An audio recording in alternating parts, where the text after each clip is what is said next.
Hi everyone. We are here today with the second part of our SEDS Sri Lanka SpaceTalk live session. So today also we have a very special guest, and we are really excited to introduce her. But before that, I'd like to give a brief introduction about SEDS Sri Lanka. So SEDS Sri Lanka is an independent, student-based, international and also national organization which promotes the exploration and development of space.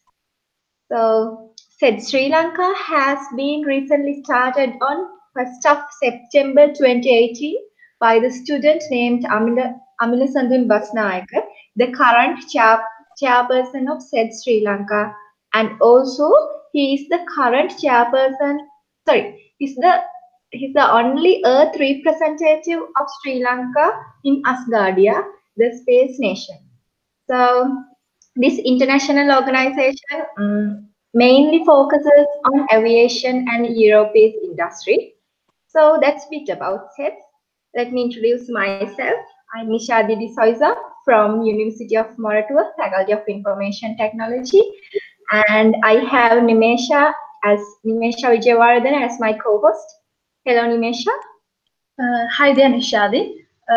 Hope you're doing great. And as Nishadi told, I'm Nimesha Vijayawardena from University of Alberta, representing the Faculty of Management Studies and Commerce. Currently, I'm working as the treasurer for this amazing organization called SEDS Sri Lanka. And I'm too really excited to be a part of this conversation. And yeah, I could see we have an amazing audience today. So guys, we love to hear your questions. Keep sending us your questions throughout the session, and we promise you guys we'll be raising them to our guest, and we'll be discussing and giving answers to those questions. So yeah. Okay, so right now we have our guest speaker, and I'm very honored to introduce her. Dr. Shawna Pandya is a physician, speaker, martial artist, citizen scientist, astronaut candidate with Project POSM and Phenom, and prime crew acquainted with Project Poseidon. Am I pronounced correctly? Excited, but that was very good. Okay, let me give brief introduction about her.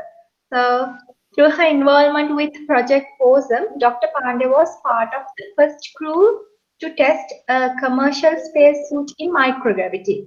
And she also completed centrifuge studies, emergency spacecraft egress and sea survival training, and also wilderness medicine training. And she currently serves as the Life Science Team Lead for Association of Spaceflight Professionals and the Life Science Chair for the Canadian Space Society. So, Shawna, I think you have to add something. Thanks everyone for having me. It's really exciting to be here. I'm really looking forward to talking to you about space, about where we're going next in space, and answering all your questions. Yeah. Sure. Now let me raise another question. You are a medical student and especially a girl. Why did you choose this microgravity researchers field for your studies, and what motivates you to choose this field, and what are the benefits it gives to you? Yeah, that's a great question. So I'm a licensed physician, so I'm completed my medical school actually. But even before I got into medicine, space was always a passion of mine. And when I was a kid, like a lot of us, I said, I want to be an astronaut when I grow up. And I really love space. And when I was applying to medical school, I knew that it was really competitive, that you weren't guaranteed to get in. So I wanted to do something equally exciting that I would be excited to do for the year if I wasn't studying medicine. And I knew that the International Space University existed. So I applied to do my master's there. And to my surprise, I got into both programs. And I I thought, why not do both if I have the opportunity to? So I talked with my medical school, and they were very supportive, and they allowed me to defer my admission for a year, and I went to ISU to study space. And that was the beginning, really, of everything, because, I loved medicine and I loved space. And like most people, I thought they were disparate things.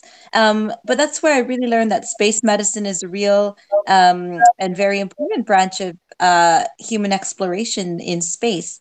Because the long and short of it is that space is trying to kill you. It's a very hostile environment with the radiation and adaptation to microgravity.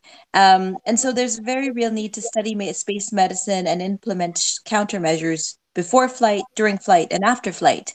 And so that was really the start of learning that two things I loved actually had an overlap. And that was the beginning of my studying various aspects of space flight that were interesting to me, such as spin-off technology, psychological resilience in space flight, medical equipment for a long duration space flight, and of course, reproduction in space flight. So it was really neat for me to see that I could combine two passions into one. Yeah, Shawna, I have another question. What is the biggest challenge you faced of being a woman after choosing this field? What is the biggest challenge you faced? I think for me, there's always been I'm going to do this attitude. And so I've never felt held back. And one thing that I've noticed universally about the space sector is that people are welcoming. We're all in it for the passion and for the love of the exploration. So in terms of discrimination within the space sector, I haven't felt it. Maybe I've been lucky. But that being said, I've faced being a woman in male dominated fields before, and I've taken those experiences, which haven't always necessarily been positive, and brought those to whatever I do, whether it's space or surgery or medicine, and tried to make the path forward a little bit easier for anyone who comes after me. And so my philosophy is, how can I make things better for those who come after me? Yeah, Shawna, what is the actual meaning of Space University? Say that again. Yeah, what is the actual meaning of Space University? The International Space University.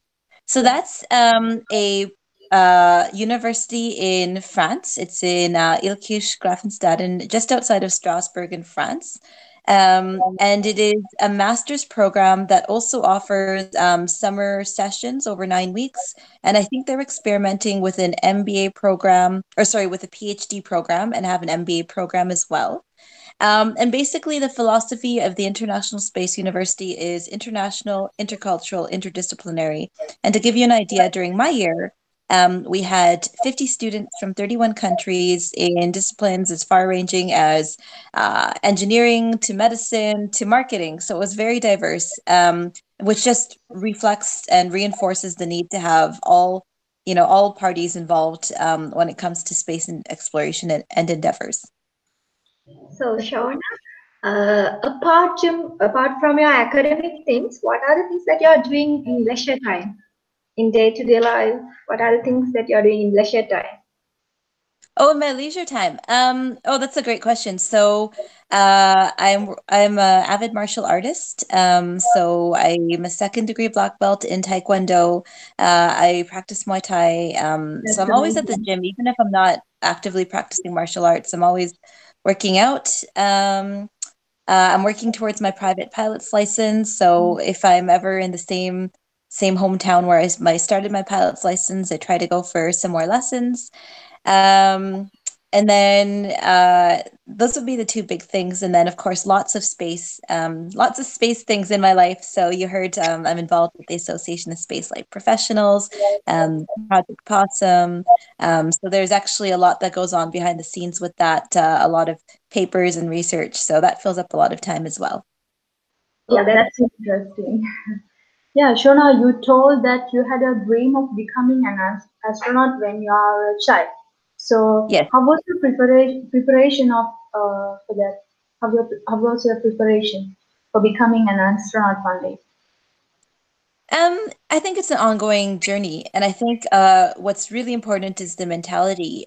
Whatever you're doing, whether you want to be an astronaut or a surgeon or a top athlete, just having a big goal to work towards, but also breaking it down into little steps and looking at things to make yourself better at every turn. And so, every single day, I like to do something that gets me a little bit closer to my goal.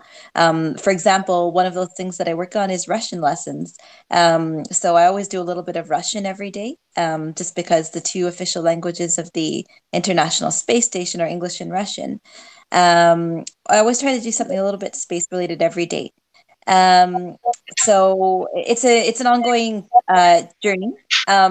Because when I think of what my ideal astronaut candidate looks like, there's someone who's very smart, very able to deal with tough situations, able to deal with crises, very fit, very adaptable in multiple domains. And so everything I do, whether it's piloting or learning different languages or even talking science to communicating science to other institutions, I try to make sure it's reflective of my end goal. Oh, yeah, that's interesting. So we could love to know your successful story to be a citizen scientist. Could you please share your life experiences? Yeah, sure. So right now, my life is I have several titles. So I'm training as a physician surgeon. So I'm finishing my last little bit of residency in something called enhanced surgical skills. So that's basic obstetrics and general surgery. And then in addition to that, I'm a citizen scientist astronaut candidate with Project Possum. And so for anyone who follows me on social media, on Facebook or Twitter, you'll see that sometimes I post photos of our latest courses. And so whether that's flying zero G in a microgravity parabolic flight campaign, or testing emergency procedures in water in the spacesuit, it's always been an incredible journey that I have a lot of fun with. And so my life experiences are always changing. They're always really fun. To give you an idea of my next couple of weeks, I have a keynote at the SEDS Canada conference, Ascension conference tomorrow, and then I'm rushing off to Utah to the Mars Desert Research Station for a few days, then back here for another keynote.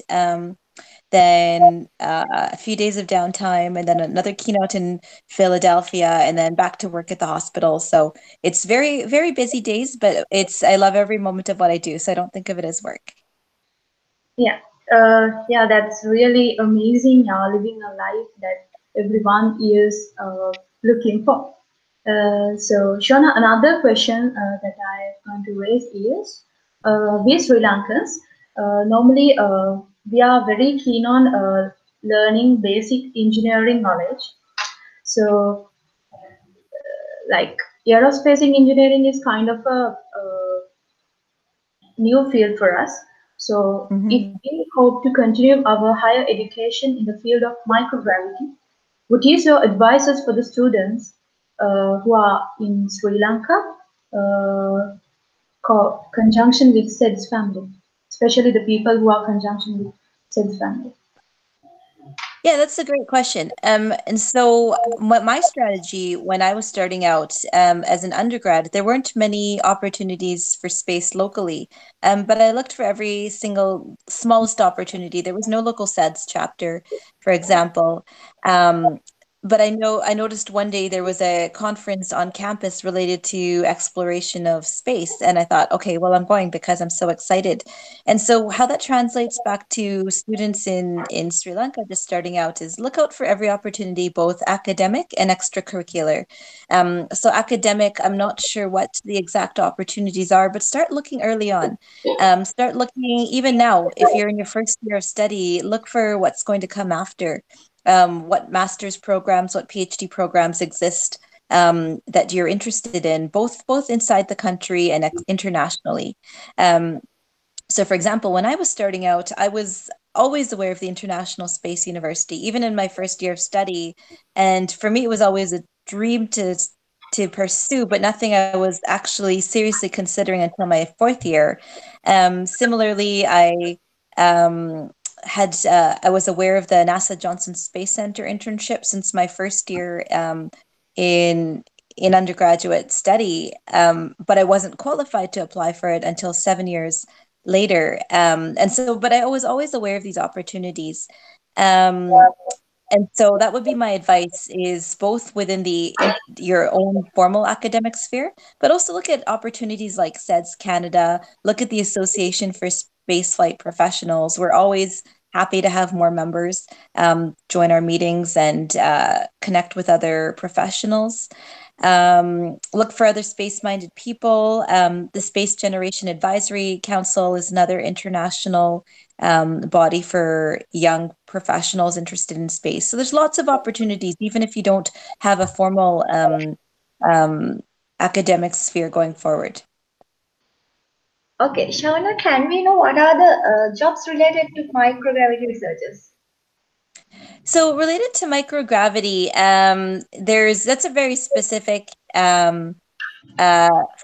I think what my experience has been is you bring your own experience into microgravity. So if you have the opportunity to pursue a flight campaign, like a parabolic flight campaign, I tend to approach it from a physiology and human factors and space medicine perspective, whereas my engineering counterparts, they look at it from their background, for example, fluid thermodynamics.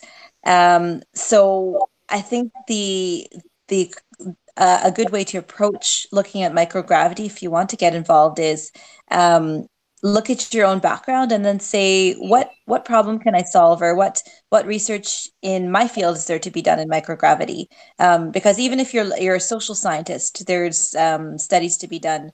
One of the last studies we did on our flight in this last October was called Food in Space, and we looked at how different foods, just interacted and appeared visually in microgravity. So there's a role for every discipline, I would say, in the microgravity sector. Shawna, could you please explain more about what this microgravity is? Yeah, sure. That's a great question. So for anyone who doesn't know, when we say zero-G flight or parabolic flight or microgravity, we're all referring to the same thing. And I'm not sure if you've heard the term vomit comet over there in Sri Lanka, but basically that's one of the nicknames given to this flight. So if you can imagine, you have a commercial jetliner. We've flown at about 17,000 feet, and you're accelerating at 2G. And then decelerating at 2G. And if you think of any time you've been in an elevator, and when you start descending, you experience a brief period of weightlessness or microgravity or zero G, because you're falling at the same rate of the elevator. So the principle is the same in the parabolic flight. So there's some confusion sometimes that people say, oh, you've been in microgravity, you've been to space.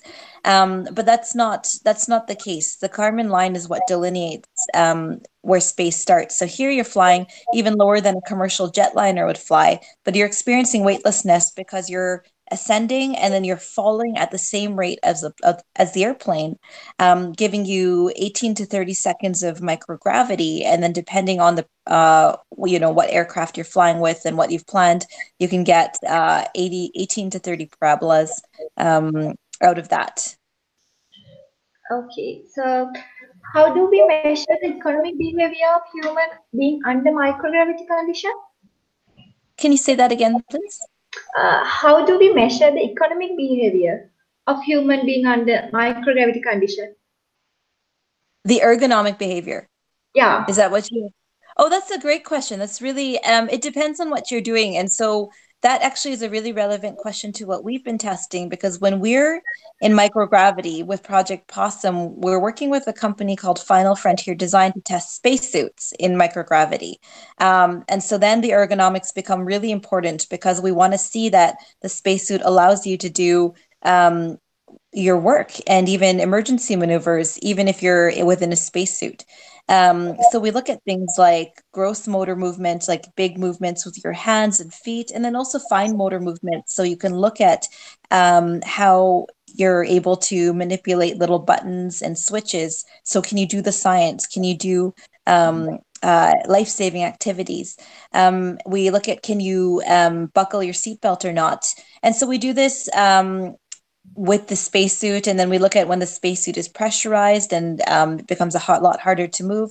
And then we're asked to comment on how easy was it to move? Was there any pressure on the joints? Was it easy? Was it hard? So it becomes really important because not only is comfort ideal, but the ability to do your basic science and even act in a life-saving critical scenario becomes really important.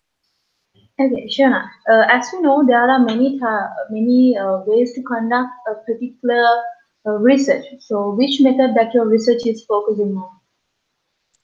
Oh yeah, that's a good question. So when we're talking about the scientific method, it always comes back to your end goal, what resources allow for, and what's most scientifically feasible. So me coming from a life sciences and human and medicine standpoint, we always look at the gold standard in medicine would be a large center multi-center, double-blinded, randomized controlled trial. And so that's a very fancy way for anyone who's familiar with science of saying you want to study as many subjects as possible across many locations as possible to make sure it's not just a coincidence that you're getting an effect, and you want to make sure that the scientists are blinded to any bias, so they don't know, for example, if they're giving the medicine that they want to see that has an effect, or if they're giving a placebo or alternative medication. So that's the gold standard, but is that always feasible? No. For example, in obstetrics and women's health, no one wants to experiment on babies if there's any concern of safety. So often we're looking at other methods of study. So retrospective cohort studies, prospective cohort studies, looking at information that's there and drawing information from things that have already happened, or planning a study where you might not be able to do a blinded study. So the bottom line is, in medicine, you have to go for what will give you the most robust or truest results without any introduction of bias, but you also have to look at safety and you have to look at your resources. So, okay, Nishadi, do you have any questions? Yeah. 2 months ago, China has sent a spacecraft on the dark side of the moon. So, China scientists released their research that a cotton plant germinating in the tank of their lander on the moon's far side. So, is there someone who studies plants under the space environment? Yeah, the study of plant growth in space is a very important one. And if you follow what the astronauts on the International Space Station are up to, some of their work involves looking at plant growth, how it's affected by microgravity, how you can keep your plants alive and healthy, and also looking at food production in space. That's one of our biggest questions to crack, because if we're talking about sending people to faraway destinations, it becomes very pricey and not always feasible to continually send food. So how do we grow food in space? So agriculture and horticulture and botany and space are burgeoning fields of study. For anyone who's seen The Martian, Mark Watney, he was a botanist, and the science actually there was quite good about how they would grow potatoes in a Martian soil. So it's a very, very important field of study. Could you suggest a method to conduct the laboratory scale microgravity experiments on non-metallic materials? On plant materials? On It non-metallic depends. materials. Say that again? Could you suggest a method to conduct laboratory scale microgravity experiments on non-metallic materials? Non-metallic materials. What are you trying to study exactly? On like Time materials. On which, sorry? Nisha, do you have anything to answer that question? I mean, the experiments on non-metallic things, materials. Could you suggest a method to do laboratory scales microgravity experiments on non-metallic things? Yeah, so it depends on what you're trying to study. And so when we look at ways in which we can create microgravity, so again, the gold standard and the ideal is sending something up to space where you have unending microgravity. So following the astronauts on the ISS, they're in perpetual microgravity. So that's the ideal environment, but you also have to worry about confounders like vibration, noise, radiation. So then you can look at analog microgravity environments like the parabolic flight we were just talking about, or even more simply, microgravity drop towers. But the trade-off is that you have a very short period of microgravity compared to space. So you have 18 to 30 seconds at a time in parabolic flight.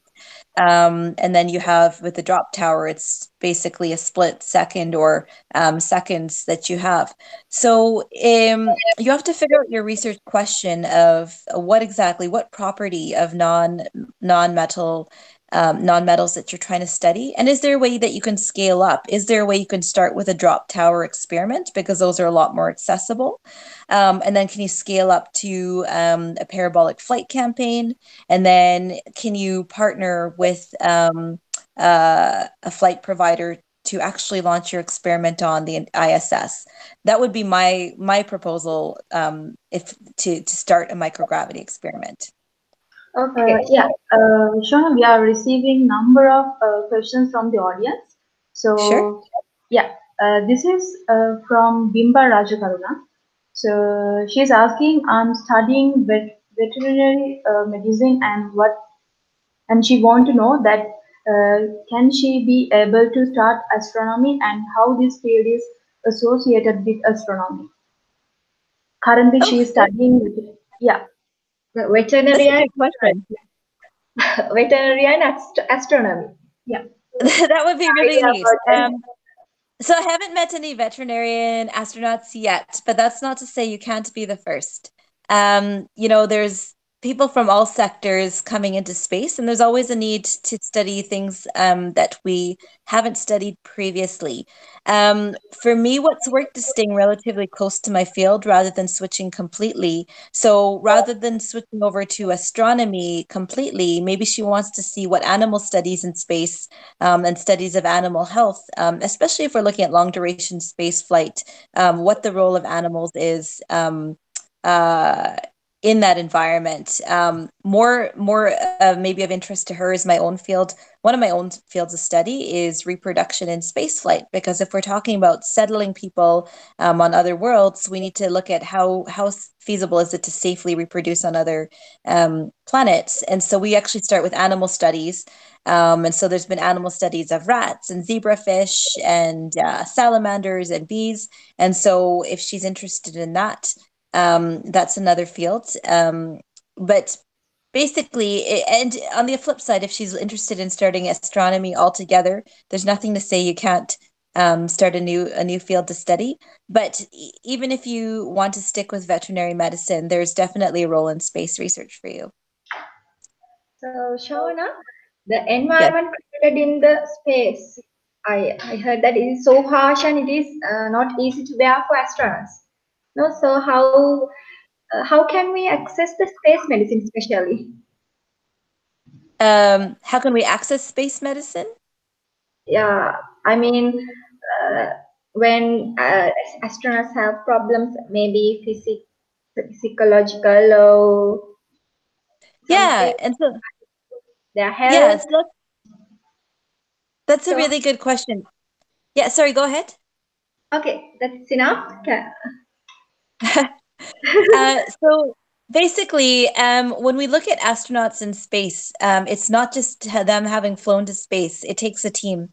It definitely, it's not just that the astronaut has gotten there themselves. It takes a team of engineers and um, uh, flight surgeons as well to keep the astronaut healthy. And that starts with prevention and rehabilitation even before the flight, because in microgravity we tend to lose muscle mass and we lose bone mass, we get fluid shift, and then of course, as you pointed out, the psychology of being away from your loved ones, being in a very close space with 6 other people, it can be daunting. So space health and space medicine starts with prediction and prevention and selection for the healthiest possible candidate, one who has experience being in a confined or extreme environment, and then starts with also with physical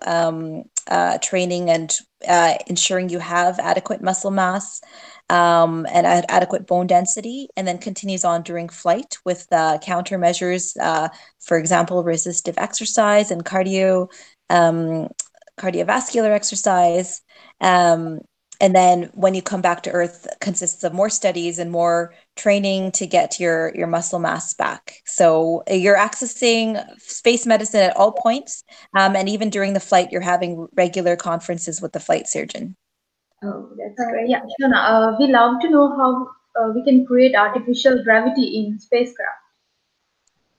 So that's a great question. A little bit outside my field, but from what little I know about it is you have to, there's different proposals for having a rotating space station around an axis to create various levels of partial gravity.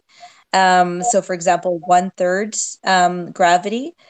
These examples were beautifully illustrated in 2001 Space Odyssey, as well as The Martian. And so it's an important question to consider, and the space medicine question that comes along with it is, what is the minimum amount of gravity that we need to prevent deleterious or adverse health effects? So do we need 1 g like we have on Earth, or is 10% of that enough, or is 50% of that enough? So that's the other part that goes into planning artificial gravity in space. We haven't done it yet because it's a huge endeavor. It's a lot of cost, and we've instead chosen countermeasures before, during, and after spaceflight. So, Shawna, we have lots of questions from audience. So Sure. I selected one. Perfect. She's Tilini Disanayaka, and she's studying polymer chemistry and physics. So she asked, how can she join space field through these subjects? How can she join space fields related to her subjects? Yeah, subjects are polymer chemistry and physics. Oh, there's a lot. There's a lot of chemistry that a lot we want to know about polymer chemistry. So, for example, there have been experiments of pharmaceutical growth and crystal growth in space. So, related to that, how is polymer formation in zero gravity different? And how is it affected by the microgravity environment? So there's lots of, and then chemistry always becomes important too when we're looking at, for example, materials and off-gassing and how that happens in the ISS, and how is there any health consequence of that. So if you have a study to propose, definitely you can work with SEDS to create that proposal. We're always happy to work with you at Association of Spaceflight Professionals as well, to develop a proposal, or even through your university if there's an avenue for that. But definitely there's a need for polymer science and chemistry. Yeah, Shawna, we have another question from SEDS India. And he is Jay Kanda. He's asking, do you think privatization of commercial space is beneficial from a long-term perspective? If yes, how so? Oh, that's a great question.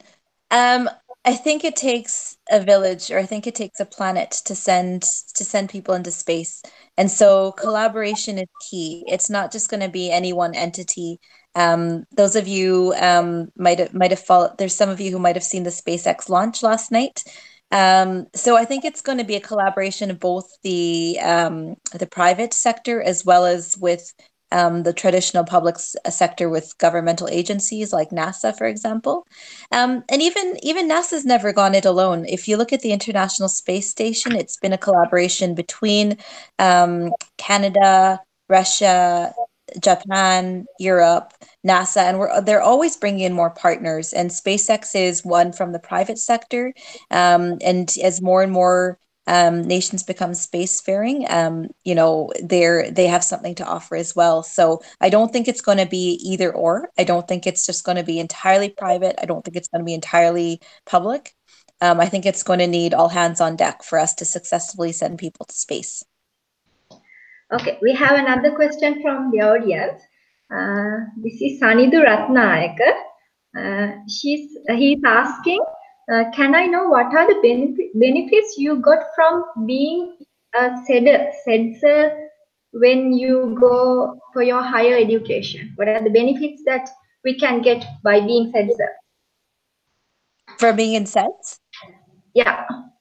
Yeah, that's a great question. So many years ago when I started out, there was no SEDS, and then there was a group of students who decided they wanted to revive SEDS Canada, and so I became part of that group, and I helped create the strategic plan for that organization. And now many years later, it's SEDS Canada is thriving and doing amazing things. And so the benefit is networking with like-minded people, creating an avenue for which people can create space projects together. I know SEDS Canada is offering microgravity flight opportunities, working on things related to your career or to your interest in science, for example, teaching people about science. It's in my experience, when you have an organization that is built around a passion, in this case, space, you're going to attract like-minded individuals. And space is unique because the people who come to it are just so passionate and excited about what they do. So I think anytime you get involved in SEDS, it's a really good it's a really good thing, and you're going to meet some amazing people, and maybe start on some amazing friendships or collaborations or projects together. That's really beneficial for us. So, Shawna, do you have any experiences in SEDS, being in SEDS Canada, or do you have any experiences in SEDS? Yeah, so this was a long time ago. I would say over 10 years ago now, when I was involved with reviving the organization. So our work was mainly to get the national organization up and running. And so my role specifically was, I think I was the VP of strategy way back in the day. So I worked with the national board to create a vision for what we wanted SEDS to become. And I'm not sure if I don't want to take too much credit, but I see SEDS Canada today, and Roxy Fournier, the current chair, and they're doing amazing things with engaging students all across the country and creating opportunities for them to become more involved in space. So it's really neat to see that over 10 years later, the organization is doing good things for undergraduate students who want to be involved in space. Okay, Shawna, may I ask the question? Okay. Yes. Most of the management students and medical students have already connected with SEDS Sri Lanka, have the actual want to pursue their career in space field. So what is your best advice for those students, especially the people who are joined hands with SEDS Sri Lanka? What's my advice for them for joining SEDS or for their? the people who are really people who are really have that want to pursue their career in space field? My advice is always look for opportunity. So SEDS is one of those opportunities, but look for other avenues, whether they're other organizations, like SGC or ASP, for example, to become involved. Figure out what change or what contribution, or what you would even like to learn from the space world, and actively ask a question and pursue it. And then also look at how you can possibly make your involvement in these organizations part of your career. Look at if that's what you want to do. Look at opportunities for pursuing, space-related studies, whether it's a master's or PhD or space-related careers. So I would say that involvement in SEDS is just the start, but always look for how you can do more or get more related to your goals out of it. Okay. So I have another question, but regarding for microgravity. So what are your thoughts on neurocognitive and neurophysiological changes in microgravity environment? Oh, that's a really good question. So that's relating to long duration space flight, because any fluid shift you're going to get over a microgravity campaign is, it lasts several seconds, so probably not long enough to create any type of changes. So there's two questions there. So one of them is looking at what the physiology and the physiological changes in microgravity do to the human brain. And that's something that we're still studying. So when we look at things like fluid shift causing idiopathic intracranial hypertension, so increased pressure in the brain, and how that affects visual impairment, for example. That's a really important field to study. And then looking for examples of how that affects our personality or thinking. There's actually no research on that yet. What we know about psychology and cognitive psychology and neuropsychology is that there's select in and select out criteria, and that can change. For example, that can change depending on your mission profile, whether you're going for a suborbital flight for 20 minutes or to the ISS for 6 months or to Mars for 2 years. It's a very good question to ask. It's not one that I've heard discussed in the literature as to whether microgravity causes personality changes. Okay, there's another question from audience. This is Zahiru Uddara from University of Alberta. He is asking, as you think, how long will it take for the first manned Mars landing? Oh, that's a really good question. Not too long, I hope. That being said, it's one thing to be able to have the technology to get to Mars, which it seems like we're closer and closer to doing with SpaceX and Boeing. That being said, we need to sort out the answer of how little gravity do we need to be able to successfully adapt and thrive on a planet. So Mars is 1/3 gravity from the Earth. Is that enough to prevent the decay of our bones? Is that enough to prevent muscle loss? So we have all these questions about human safety. We also have the question of radiation to answer. So I don't think we should look at sending humans to Mars before we can guarantee that we've addressed those risks. So I would say 2030 to 2035 earliest. Yeah, Nishati, do you have any other last minute questions to be asked from Shawna? That's enough moment. So we take more than 1 hour from her time. So